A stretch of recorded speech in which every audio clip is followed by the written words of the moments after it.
Hello friends, respect and sympathy. जी हाँ दोस्तों, कहते हैं कि जो दुनिया को आप देते हैं वही आपके पास लौट कर आता है। तो हम दुनिया को क्या दे सकते हैं और हमें क्या देना चाहिए? जी हाँ दोस्तों, रेस्पेक्ट और सिंपैथी जो हम दुनिया को दे सकते हैं, मगर कब? 24 hours of the day, 7 days of the week, 12 months of the year and above all at this moment. जो पल आपके पास अभी है, तो आइए आज हम शुरुआत करते हैं आज से, अभी से और इसी वक्त से अच्छा देखने की, हर एक चीज़ में, हर एक जगह में, हर एक सिचुएशन में और हर एक व्यक्ति में। दोस्तों, कहते हैं कि कभी भी इन चीज़ों के लिए अपना कोई मोमेंट खोना नहीं चाहिए। Do not lose any moment. जब आपको मौका मिले तब आप ये सिंपैथी और रेस्पेक्ट दुनिया को दे सकते हैं, क्योंकि ये मौका जो आज आपके पास है वो हमारे पास फिर दोबारा नहीं होगा। जैसा आज है वैसा हम सिचुएशन में नहीं हो सकते। तो आज अगर आपके पास मौका है, आज आप अच्छा कर सकते हैं, तो अच्छे करने की शुरुआत आज से कीजिए। किसी भी मोमेंट को खोइए मत। दोस्तों, आदर सभी का, यानी रेस्पेक्ट सभी का, चाहे अमीर हो या गरीब। दोस्तों, आदमी चाहे अमीर हो या गरीब हो, यही एक चीज़ है जो सबके पास होती है, इज्जत। और ये इज्जत आदमी कोई खोना नहीं चाहता। तो दोस्तों, कंजूस बनिए कंप्लेंट्स करने में और उदार बनिए कॉम्प्लीमेंट देने में। लेकिन लोग अक्सर उल्टा करते हैं, कॉम्प्लीमेंट देने में कंजूस हो जाते हैं और कंप्लेंट्स करने में उदार होते हैं, बड़े दिल से देते हैं। हर जगह पर कंप्लेंट्स कंप्लेंट्स कंप्लेंट्स करते हैं और इतनी कंप्लेंट्स करते हैं कि उन्हें कोई कॉम्प्लीमेंट दिखाई नहीं देता है। जी हाँ दोस्तों, आदर सभी का, आदर सभी के माता पिता का। दोस्तों, यहाँ मैं जो शब्द ले रहा हूँ वो बस सबसे महान शब्द है, माता पिता का। दोस्तों, बहुत लोग गाली गलौज करते हैं जिनमें माता पिता का रेस्पेक्ट जाता है, माँ बाप का रेस्पेक्ट जाता है। तो ऐसे शब्दों का इस्तेमाल क्यों करना जिससे किसी के रेस्पेक्ट जाती हो? और सबसे पहली बात तो यह है कि रेस्पेक्ट उसकी जाती है जो इन ऐसे शब्दों का इस्तेमाल करता है, जो ऐसे अपशब्द बोलता है। तो रेस्पेक्ट तो उसकी जाती है। और अगर आप रेस्पेक्ट को समझते हैं तो कहते हैं कि जो प्रमोशन है वो प्रमोशन लोगों से नहीं, परमेश्वर की तरफ से आता है। यानी कि जब आप उसकी बनाई हुई दुनिया में, उसके बनाए हुए लोगों को बहुत आदर से, बहुत सहानुभूति से देखते हैं, उनकी हेल्प करते हैं, तब आपके पास आपका प्रमोशन लोगों से नहीं बल्कि परमेश्वर से चलकर आता है। तो ऐसे में हम क्या करें दोस्तों? ऐसे में हम कर सकते हैं एक काम, और वो है राजी और आज्ञाकारी बनने से। राजी और आज्ञाकारी बनने का मतलब होता है उस ईश्वर की मर्जी में अपनी मर्जी को शामिल कर लेना। राजी और आज्ञाकारी बनने का मतलब होता है कि मन का हो तो अच्छा और मन का ना हो तो और भी अच्छा। क्योंकि राजी और आज्ञाकारी बनने से ही हम समाज के लिए और देश के लिए कुछ कर पाएंगे दोस्तों। जी हाँ दोस्तों, राजी और आज्ञाकारी बनना ही हमारे लिए सबसे ज़्यादा एक अच्छी स्थिति हो सकती है। क्योंकि ईश्वर हमसे कहता है कि तू करता वो है जो तू चाहता है, मगर होता वो है जो मैं चाहता हूँ। इसलिए तू वो कर जो मैं चाहता हूँ, फिर वो होगा जो तू चाहता है। मगर ये इंसान अक्सर इस इंडिकेशन को समझता नहीं है। वो खुद अपनी बनाई हुई दुनिया में अपने उसूलों से, अपने तरीके से जीता है और वो सब कुछ भूल जाता है।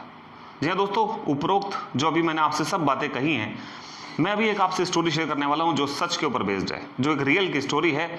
और इस स्टोरी में जो इस स्टोरी का नायक है जॉर्ज, वो बहुत ईमानदार है। और वो जो जॉर्ज है वो एक होटल में काम करता है, नाइट शिफ्ट में काम करता है।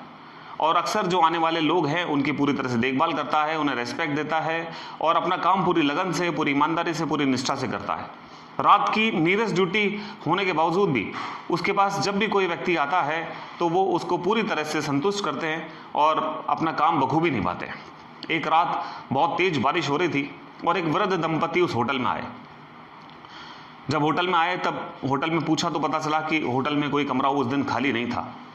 और वो जाने लगे तो जो क्लर्क थे वहाँ के, यानी कि जॉर्ज, वो उनके पास गए और उन्होंने कहा कि बोले कि अगर आपको तकलीफ़ ना हो तो इस होटल में तो कोई रूम खाली नहीं है, लेकिन मैं आपके लिए इंतज़ाम कर सकता हूँ अगर आप मुझे 10 से 15 मिनट दें तो।